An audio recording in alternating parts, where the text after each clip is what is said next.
He was better, her mom sneered. I smiled, then let her go back to him, and walked out. A few days later, I found out what they had both been doing behind my back and filed a police report. Now my fiancé is begging for another chance. Sup Reddit. I'm a patient guy. 6 months of patience to be exact. Then I ran out. Name's Lucas, 31 male. I proposed to Presley on a Tuesday night. Got down on one knee. She cried. Said yes. For about 48 hours, I thought my life was actually heading somewhere good. Then we told her mother. Quick background.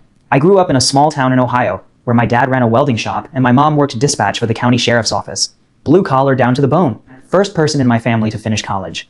I worked 2 jobs through school, got my civil engineering degree with honors, while averaging 4 hours of sleep and consuming enough ramen to permanently alter my sodium levels. Now I design bridges and highway systems for a regional firm. Bought my own condo at 28. No debt except my truck payment. Never missed a deadline in 9 years of professional work.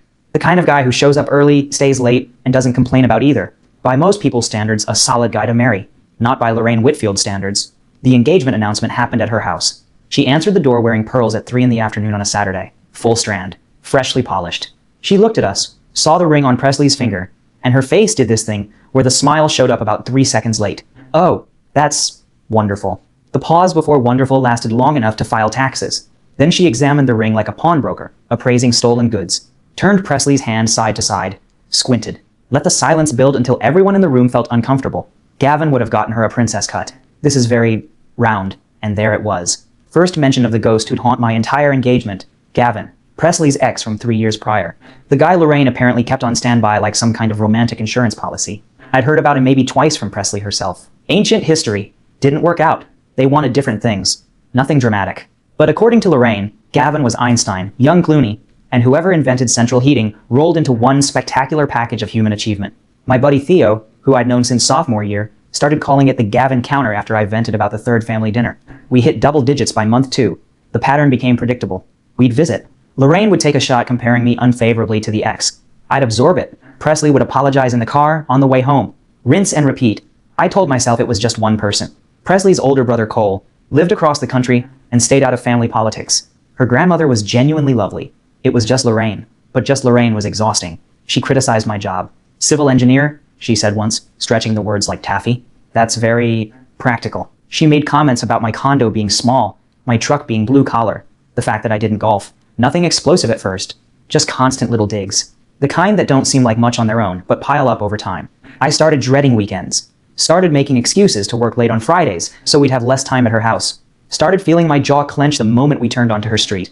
My dentist asked if I'd been grinding my teeth. I told him only on weekends. And always, everything circled back to Gavin. The man was basically a religion at this point. Presley and I fought about Lorraine constantly. Not screaming matches. The slow burn kind where you have the same conversation 14 times without ever actually fixing anything. I'd say your mother compared me to your ex again. She'd say, I know, I'm sorry, she's just like that.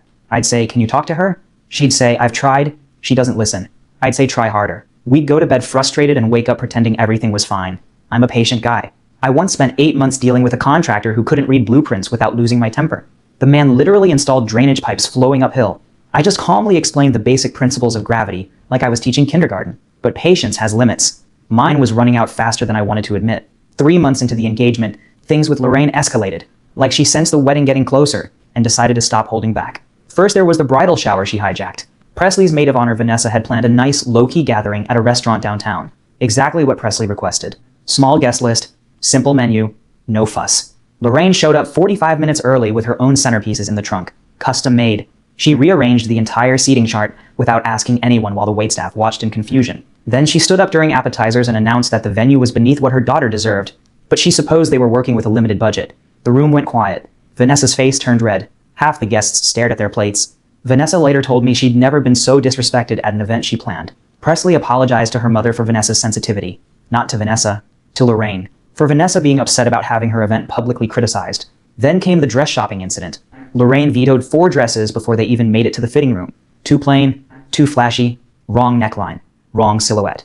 When Presley finally found one she genuinely loved, a simple A-line that actually made her smile, Lorraine looked at it like someone had asked her to admire a gas station sandwich. It's fine. 2 words. That's all she gave her daughter on what should have been a special moment. Presley bought it anyway, but she was quiet for 3 days afterward. Every small victory came with a price. Then there was the dinner with my parents. My folks drove in from 2 states over. First time meeting Lorraine. Made reservations at a nice place. Neutral territory. I briefed my parents on keeping things light, told them Lorraine could be intense but meant well. I was completely delusional.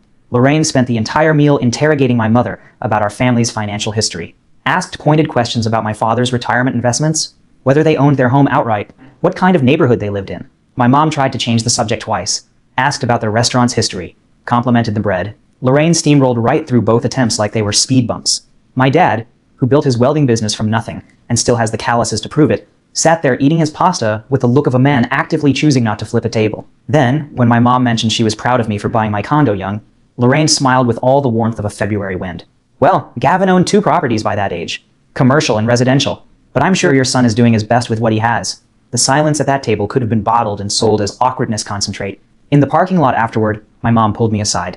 Honey, are you sure about this? I told her Presley was worth it, that Lorraine was temporary. My mom nodded, didn't argue, but I could tell she didn't believe a word of it. My dad's take was more direct. Watch yourself with that one. Didn't specify which one.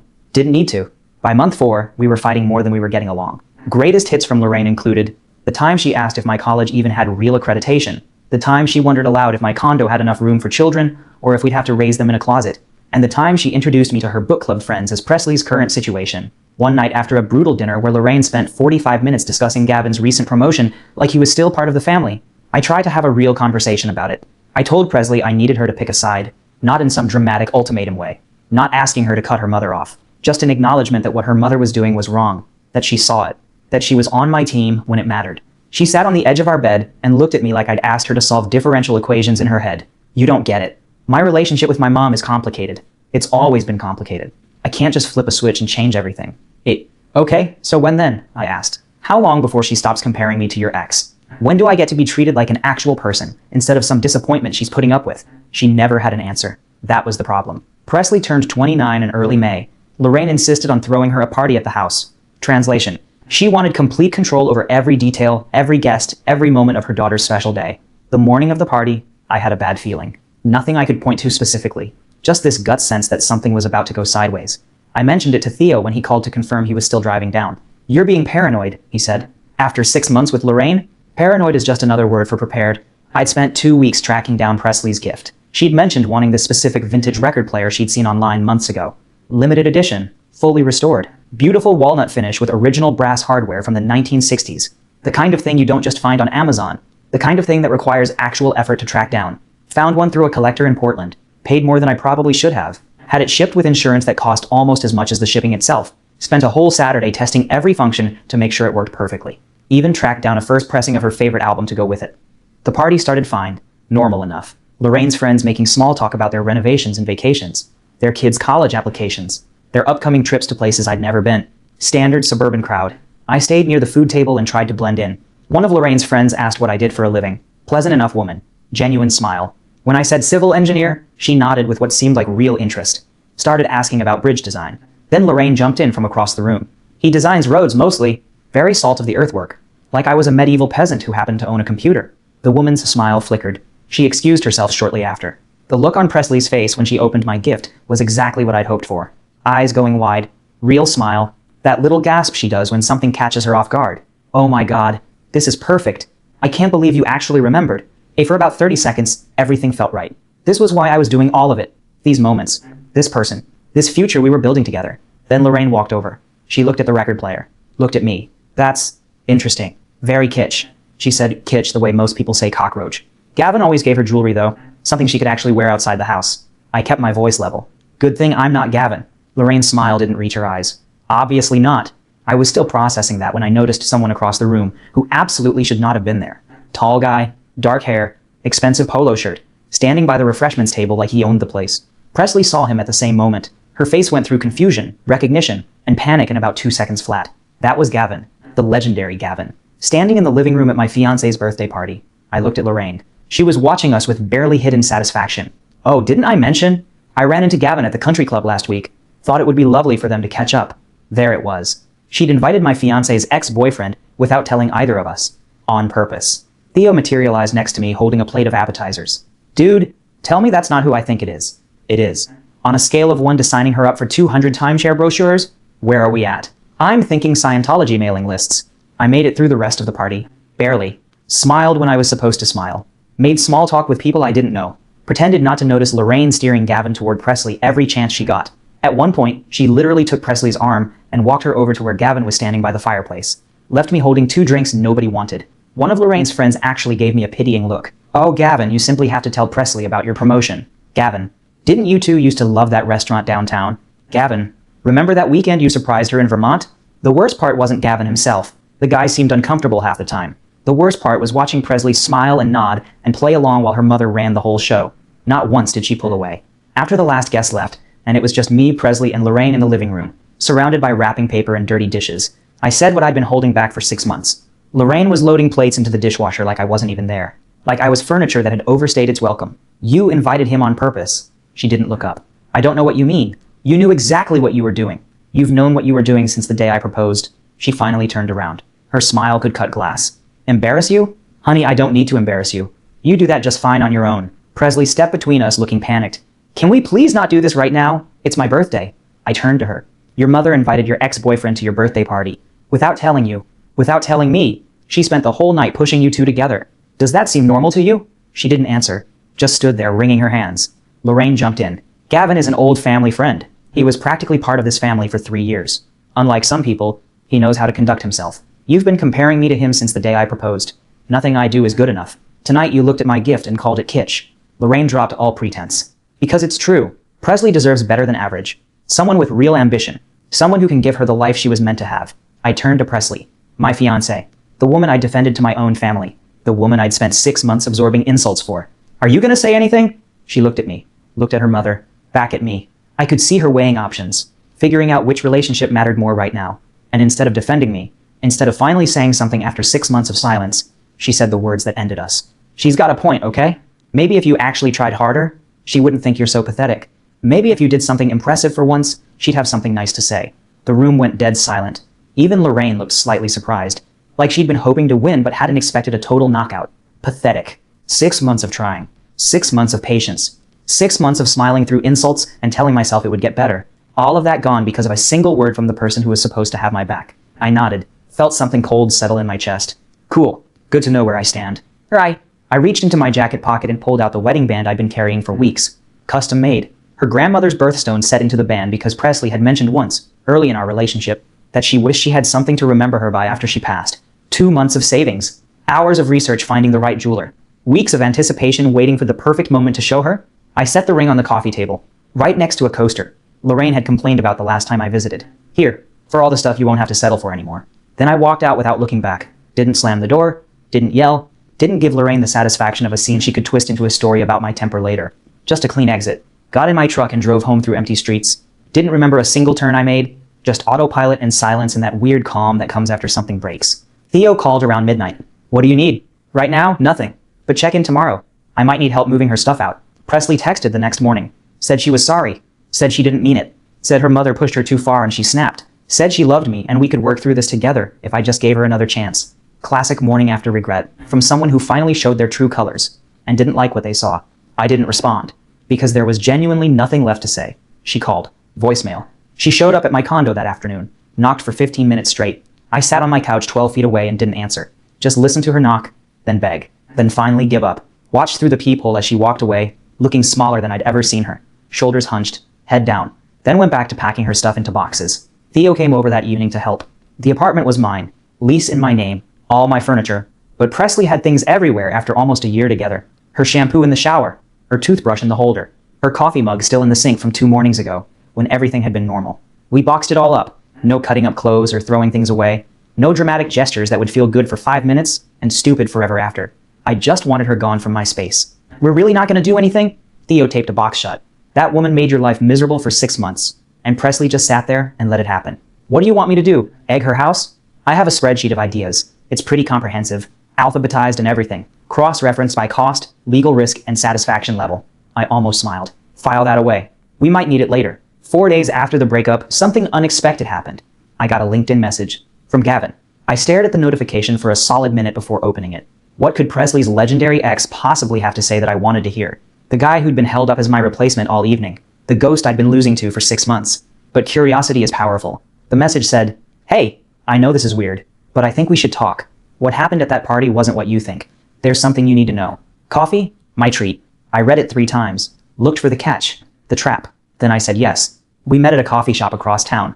Gavin showed up looking uncomfortable, which made 2 of us. He didn't waste time. Lorraine hit me up about 3 weeks before that party. Said Presley wanted to reconnect, made it sound like you two were having problems and Presley was having second thoughts about the engagement. I leaned back. Lorraine told you Presley wanted you there?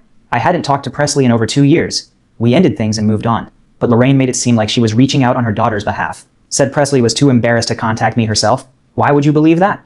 Gavin looked down at his coffee, turned the cup in his hands. Because Lorraine pulled the exact same thing when I was dating Presley. That's why we actually broke up. Not because we wanted different things. Not because we grew apart. Because Lorraine made it impossible to stay. She compared me to some ex before me. A guy named Warren who apparently owned 3 businesses by 25 and walked on water in his spare time. I laughed. Nothing funny about it. Sounds familiar. He told me everything. How Lorraine had sabotaged his entire 3-year relationship. How she'd manufactured problems out of nothing. How she'd turned every holiday, every dinner, every family gathering into an opportunity to remind him he wasn't good enough. She'd call Presley after every visit and spend an hour pointing out everything I'd done wrong, Gavin said. The way I sat, the way I talked, whether I'd complimented the right things in the house, whether I'd brought the right gift. It was like she was keeping a scorecard nobody else could see. And somehow I was always losing. Same playbook. Then he told me the part that made my blood run cold. Lorraine had contacted his employer 2 months ago. Anonymous complaint about his job performance. Claimed he'd been unprofessional with clients. Made allegations about his conduct that were completely made up. He'd only found out because his manager thought the whole thing smelled wrong and did some digging into where the complaint came from. She tried to mess with your job. She tried to mess with both of us. He looked me straight in the eye. Steady. Serious. I did some checking after I figured out what she was doing. Made some calls to people I know. She's been sending stuff to your company too. Anonymous complaints claiming you're unprofessional, that you missed deadlines, had conflicts with your team, that you were unreliable. The room tilted. What? Nothing stuck because you've got a solid reputation, and your boss apparently didn't buy any of it. But she tried. Multiple times. Different email addresses. Different angles. I sat there processing. Lorraine hadn't just been making snide comments at dinner parties. She hadn't just been comparing me unfavorably to past boyfriends. She'd been actively working to destroy my career. To make me unemployable. To get rid of me through financial ruin if the emotional stuff didn't work fast enough. Every smile she'd given me at those dinners. Every time she'd said welcome to the family. Every moment I tried to be patient and understanding and give her the benefit of the doubt. All of it happening while she was sending emails designed to get me fired. Why? What does she even get out of this? Gavin shrugged. Control. Presley's her only daughter. Maybe she can't stand sharing her. Maybe she needs Presley dependent and single so she has someone to manage. I stopped trying to figure out what's wrong with her years ago. I just know how she operates. And she's been doing this for a long time. He paused. There's one more thing. And I went back and forth on whether to even tell you this. I waited. After Lorraine reached out to me about the party, I got curious. Did some digging through old messages, old texts I'd never deleted. Turns out Presley had been texting me during your relationship. Nothing romantic, but she'd vent about you. About how her mother didn't approve. About how she wasn't sure you were the right fit. About how maybe she'd made a mistake saying yes. Silence. She never told you she was in contact with me, did she? No, she hadn't. Not once. Not even a hint. I didn't respond to most of them, Gavin said. I'd moved on. Had my own life. But she kept reaching out every few months. Usually after fights with her mom. Usually when she was feeling guilty about not defending you. She'd send these messages about how hard everything was. How she felt stuck. He stood to leave. Paused at the edge of the table. For what it's worth, I'm sorry you went through this. Ooh. And I'm engaged now. To someone whose mother is actually a normal human being. So the birthday party thing was completely out of line.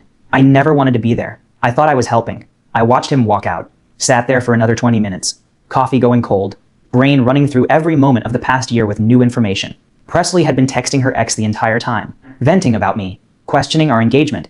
Running to him whenever things got hard. While I was bending over backward trying to make it work. Then I called Theo.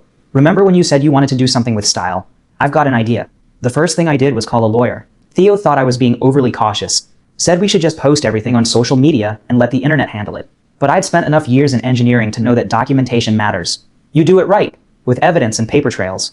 Or you don't do it at all. The attorney's name was Maggie, mid-50s. Specialized in employment and civil litigation. The kind of lawyer who'd clearly seen enough human behavior over the years to stop being surprised by any of it. I laid everything out. The 6 months of harassment. The birthday party ambush. Gavin's information about the employer complaints. The email trails he'd provided. She listened without interrupting, took notes, asked sharp questions at exactly the right moments. Then she looked at the documentation and said the words I needed to hear. You have a case. She explained tortious interference with business relationships. Defamation per se, since Lorraine's claims about my professional conduct were provably false and had been made to my employer specifically to cause harm. The email trail was solid. The timestamps showed a clear pattern. Maggie said going to court was one option. Expensive and slow, but potentially satisfying. The other option was a formal cease and desist demanding she stop immediately, plus notice that all evidence had been preserved. I chose the letter, but I asked her to help with something else too. Lorraine had built her entire social identity around a local women's professional network. I'd learned this from Cole, Presley's brother. He'd reached out after hearing about the breakup, wanting to apologize for his mother's behavior. Said he'd seen it happen before and always felt guilty for not speaking up. We'd talked for about an hour.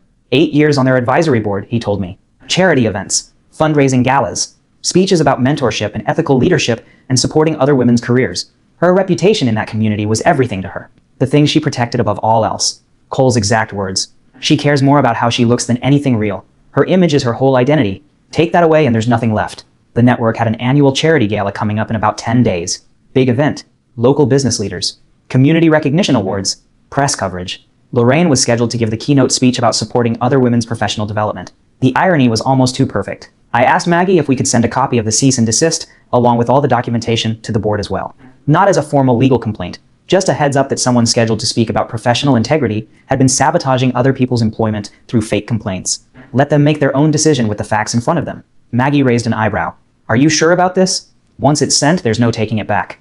If she's giving speeches about ethics while doing this behind the scenes, those people deserve to know. She nodded. We can do that. What she did was calculated and ongoing. Most people don't have the documentation you have. Use it. The package went out Thursday. Certified mail to Lorraine with return receipt requested. A separate packet to the board, marked for their ethics committee. Gavin had provided copies of the emails with routing information. Records of when Lorraine contacted him pretending to speak for Presley. Screenshots with timestamps. I added my own documentation. HR confirmation that anonymous complaints had been received and dismissed, with dates matching Lorraine's pattern. Everything professional. Then I waited. The cease and desist arrived at Lorraine's house Monday. The board received their packet the same day. By Wednesday, Maggie called to tell me the ethics committee had contacted her office, asking for more details. They were taking it seriously. Emergency meeting scheduled for Saturday morning. The gala happened Saturday evening. I wasn't there, but Theo's college roommate worked for the event planning company. He sent updates throughout the night. Lorraine arrived in a gown, worked the room like she owned it, accepted compliments on her upcoming speech, made the rounds shaking hands, air-kissing cheeks. The performance of a lifetime. Then a board member approached her. Quiet conversation in the corner. Lorraine's smile freezing. More board members joining. The conversation getting less quiet. Heads started turning. That buzz you get when something's about to go wrong in public. She was asked to step away from the podium before her speech began. Serious concerns about conduct unbecoming of a leadership position. She tried to give the speech anyway. Started walking toward the microphone like nothing had happened. Security walked her to the exit. The fallout was immediate. Word travels fast in those communities. By Sunday morning, Lorraine's name was being discussed in group chats she wasn't part of. By Monday, 3 of her regular lunch friends had suddenly become very busy for the foreseeable future. Maggie forwarded me a response from Lorraine's attorney Monday afternoon. Formal apology letter acknowledging the inappropriate communications and promising to cease all such conduct immediately. No admission of guilt, because lawyers never allow that, but acknowledgement nonetheless. 3 pages of legal speak that basically translated to, my client got caught and would very much like to not get sued. My company received a similar letter. HR showed it to me with raised eyebrows and obvious curiosity about what exactly had happened. My boss asked if I wanted to pursue further action. I said no. The apology was enough. The truth being on record was enough. Cole called me later that week. Said his mother had been officially removed from the board. 8 years of reputation. Gone in a single evening. Her lunch friends had scattered like roaches when the lights came on. What did you tell her when she called crying about it? That she should have thought about consequences before she tried to destroy people's lives. First time I've ever stood up to her. He paused. She did the same thing to my wife, you know. Anonymous complaints to her graduate program, claiming she cheated on exams. That's why we moved across the country. I didn't know that. Nobody did. You're the first person who actually did something about it. All those months thinking I was the problem. Turned out I was just the latest in a long line. The first one who refused to disappear quietly. 3 months passed. Life started looking like something worth living again. I threw myself into work and got assigned as lead engineer on a major bridge rehabilitation project. Complex, multi-year job requiring total focus. The kind of work where people's lives depend on your calculations being right. Doesn't leave room for dwelling on the past. My boss pulled me aside after the assignment was announced. Said he'd heard about the Lorraine situation through the HR grapevine. Said the anonymous complaints she'd sent had been so obviously fake, so clearly written by someone who had no idea how engineering worked, that they'd actually made him trust me more. Sometimes the universe throws you a small win. The first few weeks were still rough. I'd catch myself checking my phone for texts that weren't coming, reaching for someone who wasn't there anymore. Once I almost called her to share something funny that happened at work before I remembered we weren't doing that anymore. But gradually, day by day, it got easier. Spent weekends actually enjoying being alone instead of dreading the next performance at Lorraine's house. Theo and I started watching the worst-rated movies we could find and competing to predict the plot twists. I was winning. He claimed his losses were strategic. Part of some larger plan he refused to explain. Adopted a dog from the shelter because my condo was too quiet. Scruffy mutt with one ear that didn't quite stand upright and way too much energy for a one-bedroom apartment. Named him Bridges because I'm exactly that corny. Also because he kept trying to walk across the back of the couch, like it was a structural beam he was inspecting. Funny thing about getting out of a toxic situation. You don't realize how bad it was until you're out of it. I started sleeping better, eating actual meals instead of whatever required the least effort. My shoulders weren't constantly tensed, waiting for the next criticism. The Presley situation faded to background noise. She stopped calling after the first few weeks. Heard through Cole she'd moved back in with Lorraine while she figured things out, which told me everything about where her priorities were. Some people never break the cycle. Some people don't want to. Then, on a random Thursday evening in August, there was a knock on my door. I wasn't expecting anyone. Theo was out of town for work. Pizza wasn't due for another 20 minutes. Bridges lifted his head from his bed and gave me a look that said he wasn't sure about any of this. Checked the peephole. Presley. She looks different. Exhausted. Dark circles under her eyes, like she hadn't slept well in weeks. She was holding herself like someone who'd been through something hard and hadn't bounced back. The confident woman I'd proposed to on that random Tuesday morning was gone. I opened the door, but didn't invite her in. Stood in the frame with one hand on the doorknob. Bridges sat behind me. She started talking immediately, words tumbling out like she'd rehearsed this speech 100 times on the drive over. I cut my mom off. Completely. After what she did, after what came out, I couldn't defend her anymore. Cole told me everything. The emails. The complaints to your job. I had no idea she was doing any of that. I swear. I leaned against the doorframe. Didn't say anything. She ruined everything. All those years, all those relationships, and I never saw it. I thought she was just being protective. I didn't know she was actively trying to destroy people. Still nothing from me. I know I messed up. I know what I said was awful. I've thought about it every single day since. Please, can we start over? Without her in the picture? Her eyes were wet. Real tears. She believed what she was saying. Really thought this could work. I let the silence sit between us for a long moment. You called me pathetic. I know. In front of her. After 6 months of me taking every insult she threw.